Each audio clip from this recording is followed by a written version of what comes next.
mommy really needs? You, out of her kitchen.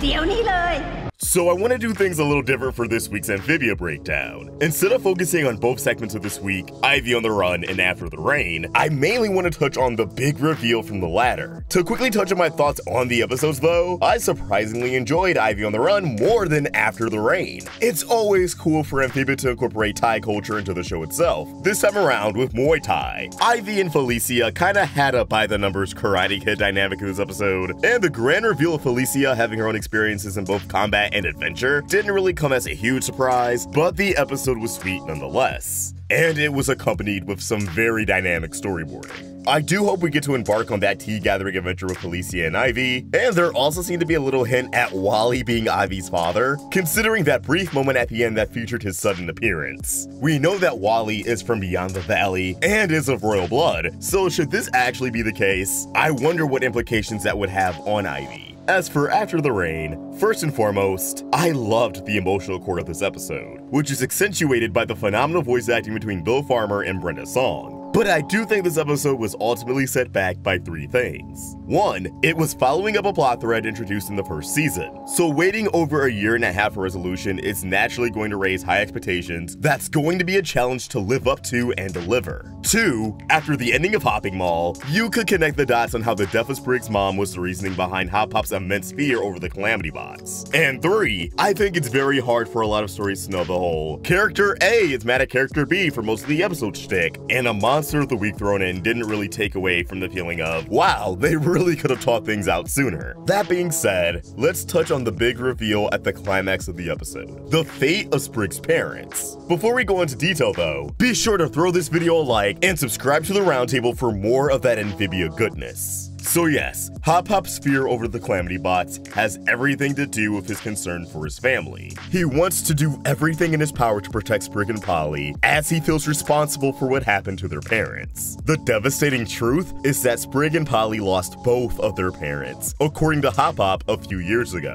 So I imagine this is an event that Sprig and Polly can both remember in detail, at least from what they've seen. When Hop Pop was on a business trip in Out of Wartwood, the village was attacked by herons. Which, if you recall from the episode Prison Break, herons have quite the hankering for amphibians. Sprig and Polly were able to find safety, keeping themselves hidden. The rest of the planters weren't so lucky. As in the classic Disney origin story, their mother and father were swiftly consumed by the herons. Hop Pop believes that if he was there, things would have gone differently, and that Sprig and Polly's parents would still be alive. But I believe we have a few reasons to remain skeptical. Not of Hop Pop, but of the circumstances surrounding this heron attack. Due to the elusive nature of this flashback, we don't receive any depiction of Sprig and Polly's parents, which means we have no way of knowing if Sprig's mother isn't the same amphibian depicted in King Andres' painting tucked away in the basement of Utopia Castle. I still strongly believe this is the case. And because the characters are only led to believe that the parents were eaten, there was no physical body before them to confirm it. So for all we know, at least one of these parents could still be alive. Not that I'm banking on it, but hear me out. We know King Andreas has a sinister dark side that he is doing his absolute best to keep under wraps. But between the imprisoned alien species from another dimension and his manipulation of Marcy, he cannot be trusted, and he likely wants the recharged Calamity Box to himself.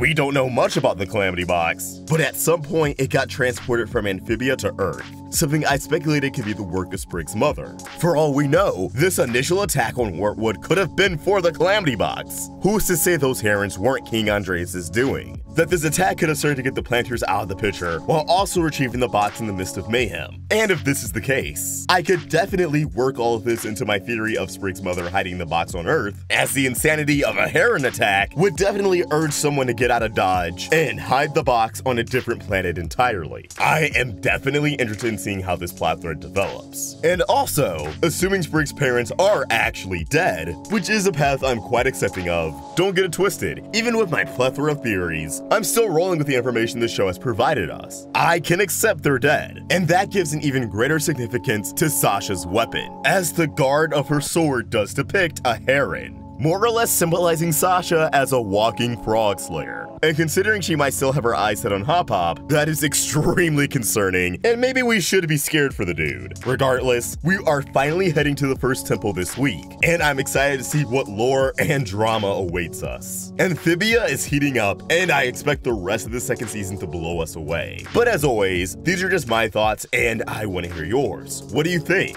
How did you feel about this week's episode of Amphibia? Did you like it? Thought it could have been better? Or do you need to give it another watch? Let us know your thoughts in the comments below, or tweet your thoughts at Roundtable Vids. And for more of my own thoughts, you can find me at Vox. We're also on Instagram. Help the Roundtable grow by supporting us over at Patreon, and if you enjoyed this video, please remember to like and subscribe to the Roundtable for more great cartoon content. Thank you for watching, and I hope you have an awesome day. Vox, signing out.